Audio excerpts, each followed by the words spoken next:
Kebanyakan salahnya kita adalah ngasih brosur, dipegang, langsung orangnya ngomongin kompetitor.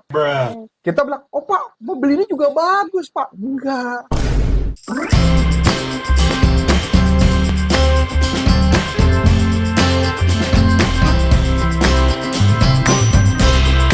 Halo Sales Performance Food, balik lagi sama aku Aulia di YouTube channel Antonius Arif yang membahas seputar selling dan marketing. Nah, kali ini kita akan membahas atau menjawab nih pertanyaan dari salah satu sahabat sales. Langsung aja yuk kita bahas dengan Coach Arif. Halo Coach. Hai.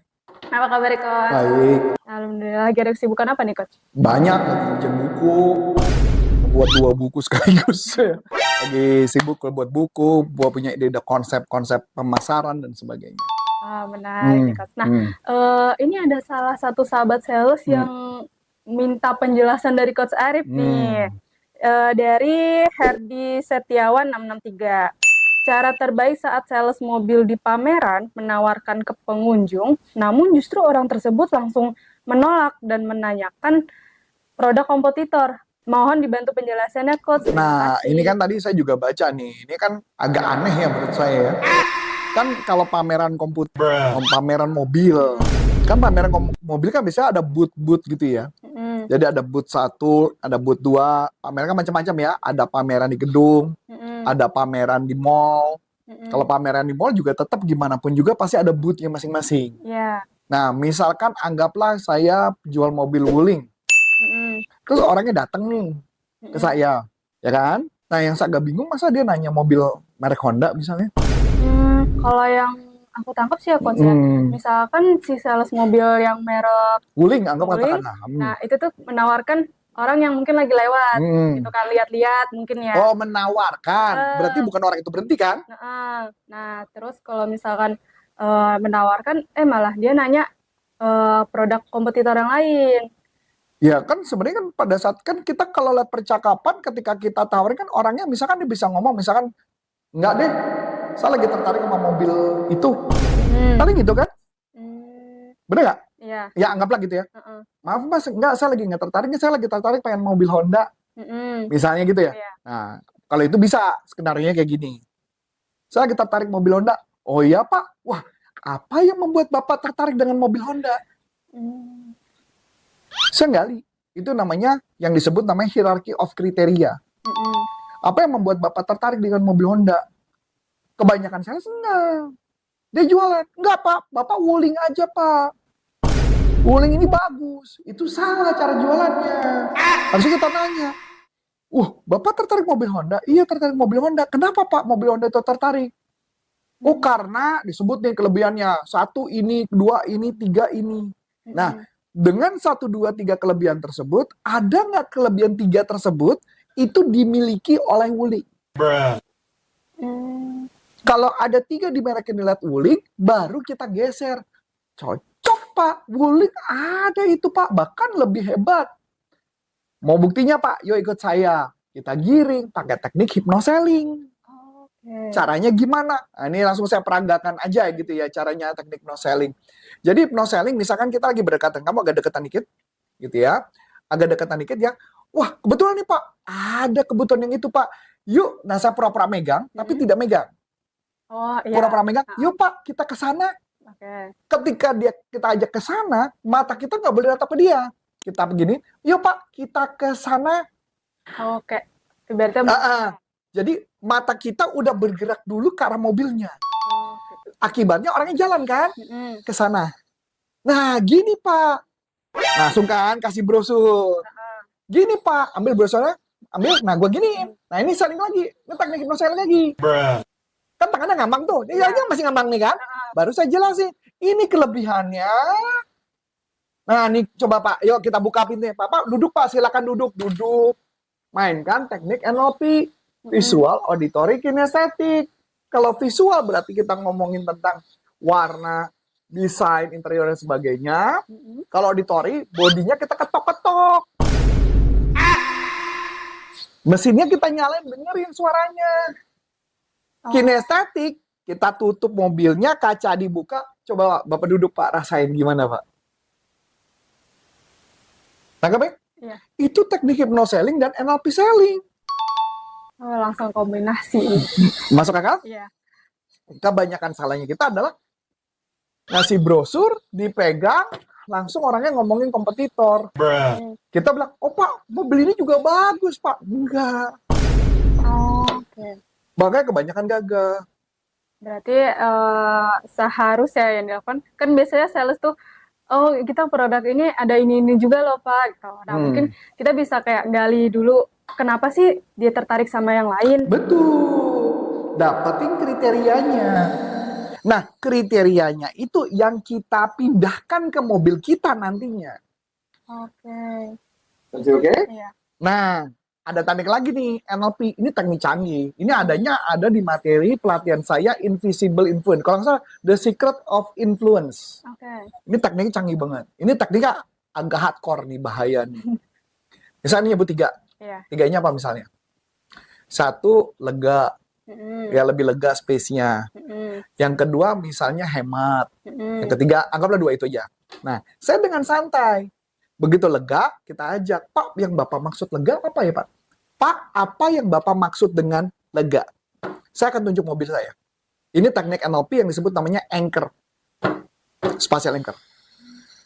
Apa ini maksud dengan lega? Oh ya, karena mobilnya begini-gini. Oh gitu. Oh semua itu punya kelebihan itu. Saya tunjuk. Oh punya kelebihan itu. Saya tunjuk lagi. Punya kelebihan itu. Tunjuk lagi. Coba Bapak silakan duduk. Pura-pura pegang lagi. Geser. Duduk. Begitu dia duduk, gimana Pak? Lega kan? Kunci. Ini hypnoselling, NLP selling. Dan teknik The Secret of Influence. Sudah dong, kena kunci kan? Iya. Nah, jadi dengan permainan kayak gitu, akibatnya saya kunci orangnya untuk pengen produk itu. Oke. Menarik ya? Iya. Bayangin ya, ini baru cerita di YouTube loh. Gimana kalau Mama langsung di kelas? Dia kan kita bisa ngarahkan, kita bisa tentukan. Jadi makanya balik lagi, tergantung dari kebutuhannya sejauh apa. Oke. Kalau misalkan misalkan si sales ini tuh udah mencoba menggiring gitu ya, udah menghipnosis si customer lah, calon gitu. Nah, masih ada keberatan-keberatan dari si Misalnya calon customer keberatannya ini. apa? Kayak enggak yang ini kalau misalkan di yang lain kayak masih membandingkan gitu. Nggak apa-apa, nggak masalah. Makanya kenapa tadi saya bilang saya kunci. Kalau sudah saya kunci, dia paling akan ngomong. Tapi kan kayaknya yang itu punya kelebihan ini. Kita pakai teknik lagi, hypnoselling. Betul. Gimana kalau permasalahannya kita pinggirkan dahulu? Bapak tahu, kalau mobil ini punya kelebihan ini, dan semua permasalahan problem tadi, kan bisa diselesaikan dengan mobil ini, Pak. Itu yang disebut namanya cost benefit analysis. Apa kelebihan produk kita dibandingkan kompetitor? Yang nilainya, hasilnya akan lebih besar. Oke. Keuntungannya. Berarti si sales ini juga harus punya knowledge tentang produk kompetitor. Produk kompetitor dan produk kita. Ya dong. Ya. Jadi tugas kita adalah kita nggak usah terlalu pusing terlalu banyak tentang kompetitor pun juga nggak usah. Kita hanya ngomong tentang kelebihan kita. Jadi apa kelebihannya? Yang Bapak cari kan tadi gini ini Pak. Nah ini ada di mobil ini. Tapi kan betul Pak. Kan pertanyaannya kalau Mama itu dan bukankah dengan yang ini Bapak bisa mendapat yang lebih? Beda ya kalau dia bilang gini, saya butuh mobil MPV. Yang ditawarin sedan, ya nggak bisa. Oke. Tergantung dong butuhnya apa. Jadi kita mesti nyesuaiin produk kita ada nggak dengan kebutuhannya mereka. Giringnya gampang banget. Saya paling senang pakai teknik hypnoselling tuh gitu. Ya Pak, ya Bu, silakan kita ke sana. Jadi gini Bu, pertangannya di meja. Jadi gini Bu, saya nggak pegang kan? Jadi begini Bu, jadi fokus kan? Saya lagi. Jadi gini Bu, kelebihan produk. Nah, balik lagi ke produknya. Dan saya nggak boleh ngeliat ibunya, saya ngeliat ke produknya. Oh, berarti kayak, jadi gini Bu, jadi kayak ngeliatnya tuh harusnya ke produknya. Saya lagi jelasin, ini produk tuh gini. Jadi masuk akal kan Bu? Saya anggap pakai teknik namanya Sullivan Knot. Sullivan Knot artinya adalah kalau saya ngangguk kepala 3 kali, orang depan saya akan ikut ngangguk kepala. Apalagi pakai kalimat, ya kan, benar kan, betul kan. Betul kan Bu? Dia manggut-manggut, tunjuk lagi, set. udah habis kunci. Oke, kayak ke hipnosis gitu. Jadi biar mempengaruhi customer tuh seperti itu. Nah, kalau misalkan si calon customer nih sedang membandingkan terus lah ibarat ya. Nah, si sales ini sebenarnya nggak perlu yang punya knowledge banyak tentang kompetitor. Ya. Yang penting bagian apa yang sama kelebihan kita fokuskan. Dan ketika dia mulai membandingkan, saya akan stop lagi dan saya akan masuk yang namanya affinity.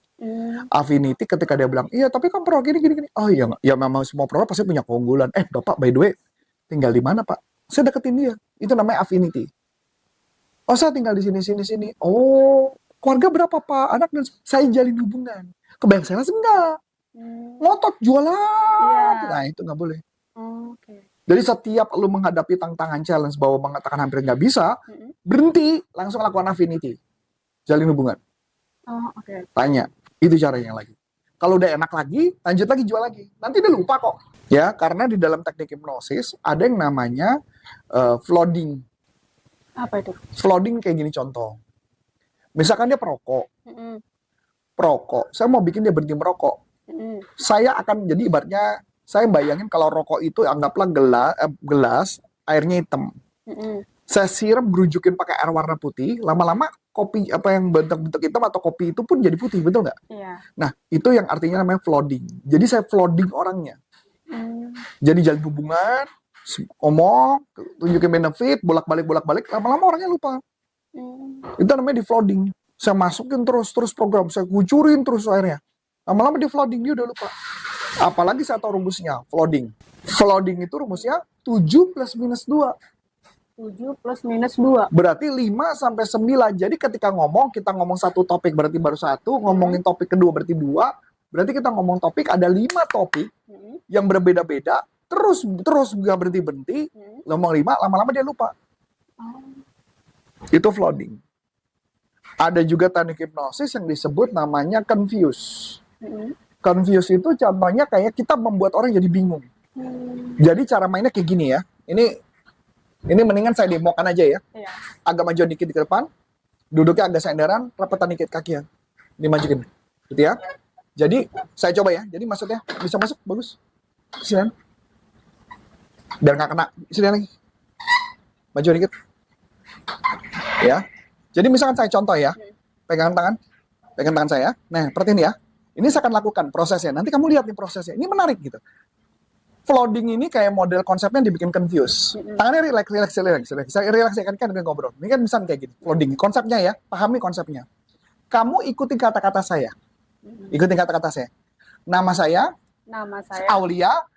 Ini kerja di Corpora. Dan semua melakukan pekerjaannya termasuk learning consultant. Dan saya sekarang tidur. Pelan-pelan relax. Pelan-pelan. Akan buka mata. 1, 2, 3 buka mata. Kenapa? Lu udah capek dengerin omongan saya. Saya terus ngomong sampai kamu nggak bisa ngikutin lagi kan? Nah, ketika kamu nggak bisa ngikutin, saya tarik tidur, ya udah lepas aja, betul nggak? Iya. Itulah yang disebut namanya confuse dan floating. Dalam konteks selling adalah bukan orangnya ditidurin gitu, bukan. Tapi diajak ngomong terus menerus. Ya, diajak ditanya jawab, lama-lama kamu juga bingung. Ini arahnya kemana? Oke. Akibatnya ketika saya mengarahkan ke produk, ke mobil, kamu jadi lupa. Apa challenge-nya? Masuk akal? Masuk akal. Nah, ini saya belum pernah nih melakukan ini di pelatihan di YouTube saya. Clear ya? Iya. Jadi maksudnya merasa kan bingung ya kan? Iya. Karena pertama masih bisa ngikutin kan? Lama-lama kan saya ngoceh terus, kamu juga ya udahlah diem aja deh, terserah dia mau ngomong apa Coach Arif kan. Nah itu. Oke. Berarti konsep flooding adalah gitu, jalin hubungan, akrab, hujanin terus, banjirin terus, kasih informasi sebanyak-banyak. Apa yang terjadi? Banjir otak ya. Iya. Dibuat bingung. Nah, habis itu diarahin. Iya. Oke. Arahinnya sama dengan kayak tidur tadi kan? Iya. Arahin ke mobil. Oh iya, silakan. Masuk akal? Masuk akal. Nah, mungkin itu akan menjawab nih dari pertanyaan teman-teman nih yang masih bingung. Mungkin gimana sih cara ngatasin kalau misalkan ditolak customer atau bahkan yang suka ngotot-ngotot untuk jualan terus. Nah, di sini ada caranya. Bahkan dijelasin dengan Coach Arif. Iya, kalau perlu ikut pelatihannya ya. Betul. Hypno selling ya, atau NLP selling atau invisible influence ya. Siap. Nah, itu mungkin kalau misalkan teman-teman yang mau informasi lebih lanjut atau ada pertanyaan, langsung tulis di kolom komentar ya. Nah, cukup sekian dari aku, Aulia. Saya Coach Antonio, mencoba ya, terima kasih, sukses buat Anda, sampai jumpa. Bye-bye. Bye-bye.